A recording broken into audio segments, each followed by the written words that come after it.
여러분 안녕하세요. 불교 강사 고성기입니다. 오늘은 염주의 의미에 대해서 말씀드리겠습니다. 염주는 어떤 의미가 있나요? 라는 질문을 하신 분이 계셨기 때문에 불교에서 말하는 염주의 의미에 대해서 오늘 말씀드리려고 합니다. 이 채널에서는 불교 가르침을 알기 쉽게 전해드리려고 노력하고 있습니다. 관심 있으신 분은 채널 구독과 좋아요 부탁드립니다. 염주는 108번뇌를 말합니다. 염주의 구술은 우리의 번뇌를 말합니다. 번뇌는 108번뇌입니다. 우리를 번민하고 고뇌하게 만드는 것 108개 있다고 불교에서는 설하십니다. 그 중에서도 가장 우리를 힘들게 괴롭게 하는 것이 바로 삼독의 번뇌, 탐욕, 진해, 우치, 탐진치라는 번뇌입니다. 탐욕, 욕심을 말합니다. 진해, 분노, 화냄, 우치는 시기, 질투, 원망하는 마음을 말합니다. 우리는 이런 탐진치, 번뇌로 인해서 괴로워하고 번민하고 고통받고 있습니다. 우리가 괴로운 것은 이 번뇌 때문입니다. 그렇지만 많은 사람들이 내가 괴로운 것은 인간관계 때문이다. 인간관계 때문에 힘든 사람이 참 많습니다. 예를 들어서 인간관계라고 해도 상사, 부하 직원, 아니면 아내, 남편, 부모님, 자식 때문에 힘든 거다. 내가 힘들고 괴로운 것은 인간관계 때문이다. 이렇게 생각하는 사람이 많습니다. 아니면 나는 이런 재능을 가지고 재능을 가지지 못한 채 태어났기 때문에, 아니면 이런 용모 때문에, 아니면 이런 병에 걸려서, 아니면 돈이 없어서 이런 것들로 인해서 내가 고통받고 괴로워하고 있다. 내가 괴로운 원인은 이런 것들 때문이다 라고 생각하는 사람이 많습니다. 하지만 불교에서는 우리가 고통스러운 것은, 괴로운 것은 그 원인은 어디에 있는가? 바로 이 번뇌 때문이라고 말씀하십니다. 욕심과 분노와 시기, 질투에 원망하는 마음 때문에 우리는 번민하고 고뇌하고 괴로워한다고 석가는 말씀하십니다. 특히 이 욕심 중에서도, 이 탐욕 중에서도 가장 강하다고 할까요? 우리가 아침부터 저녁에 잘 때까지 어떤 것을 손에 넣으려고 열심히 살아가고 있는가 생각해 보면 명예욕을 채우기 위해서, 아니면 제욕을 만족시키기 위해서, 이 두 개가 아닐까요? 이 명예욕과 제욕은 욕심 중에서도 아주 강합니다. 그렇기 때문에 많은 사람들 앞에서 어떤 질책을 당한다. 내 명예욕이 상처를 받습니다. 1대1로 주의를 주면 들을 수 있지만, 많은 사람들 앞에서 어떤 질책을 당하거나 주의를 들으면 그거를 받아들일 수가 없습니다. 그만큼 명예욕이 강하다는 겁니다. 그리고 제욕 또한 마찬가지입니다. 아침부터 저녁까지 한 푼이라도 더 벌기 위해서 열심히 살아가고 있습니다. 그리고 손해를 봤다, 아니면은 이득을 봤다, 돈을 어떻게 하면 더 모을 수 있을까?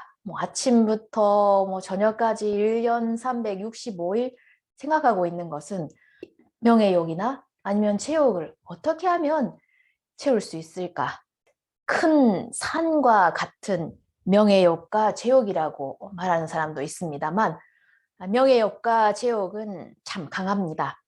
이 명예욕과 제욕이 방해를 받으면, 채워지지 않을 때 나타나는 것이 바로 진해, 분노, 화낸 것입니다. 화가 납니다.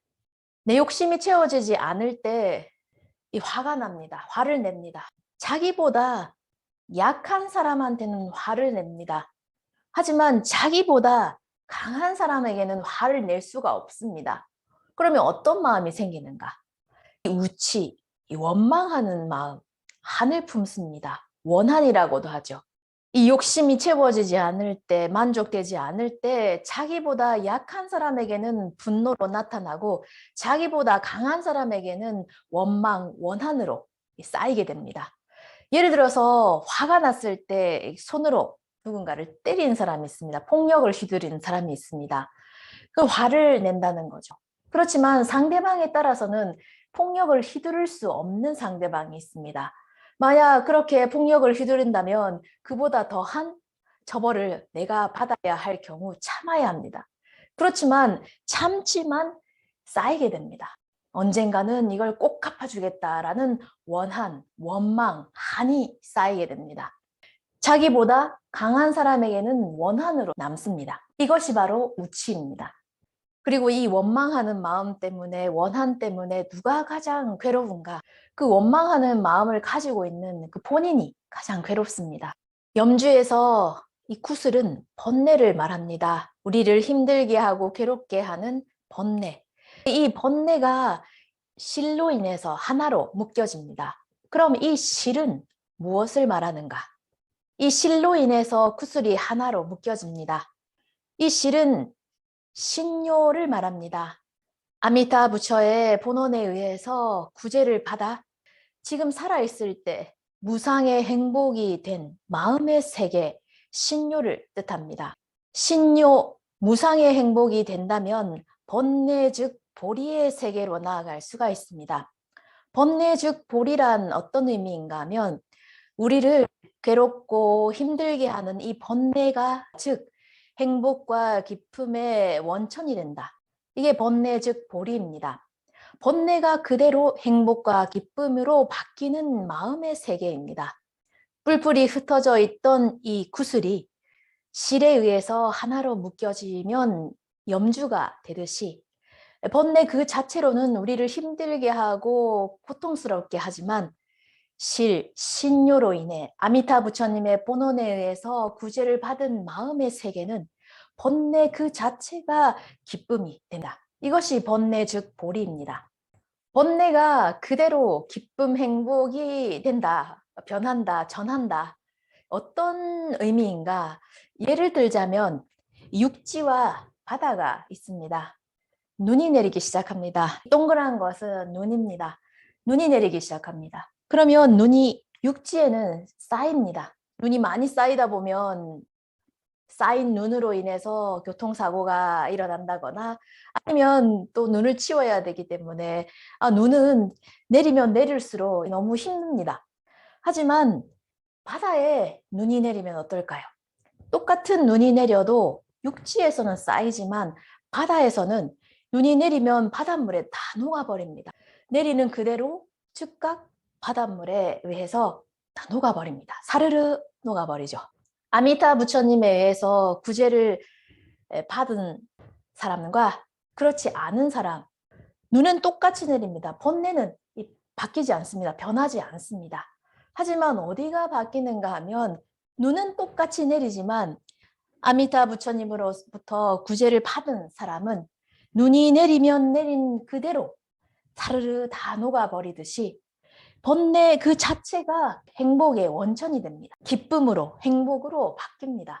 하지만 그렇지 않은 사람은 눈이 내리면 내릴수록 쌓여서 많이 힘들죠. 눈으로 인해서, 번뇌로 인해서 고통받고 괴롭습니다.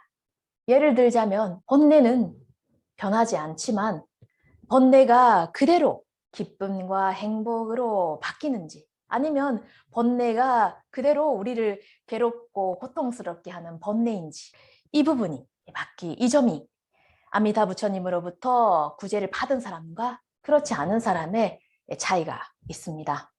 번뇌가 있는 그대로 무상의 행복이 될 수 있는 마음의 세계가 있다고 설하시는 것이 불교 가르침입니다. 그 세계가, 그 마음의 세계가 바로 번뇌 즉 보리입니다.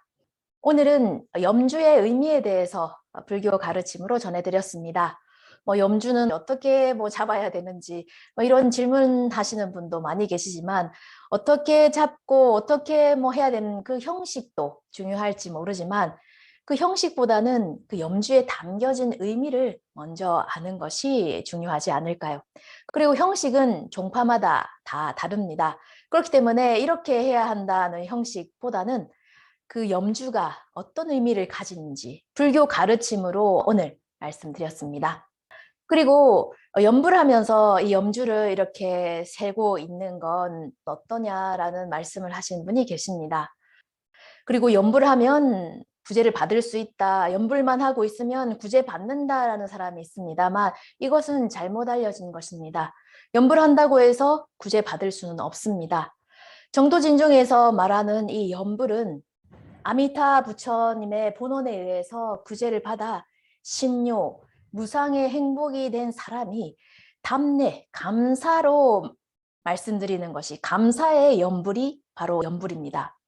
나무아미타불, 나무아미타불 이렇게 염불을 외운다고 해서 구제를 받는 것은 아닙니다. 이 점은 중요한 부분이기 때문에 잘 알아주셨으면 합니다. 오늘은 염주의 의미에 대해서 말씀드렸습니다.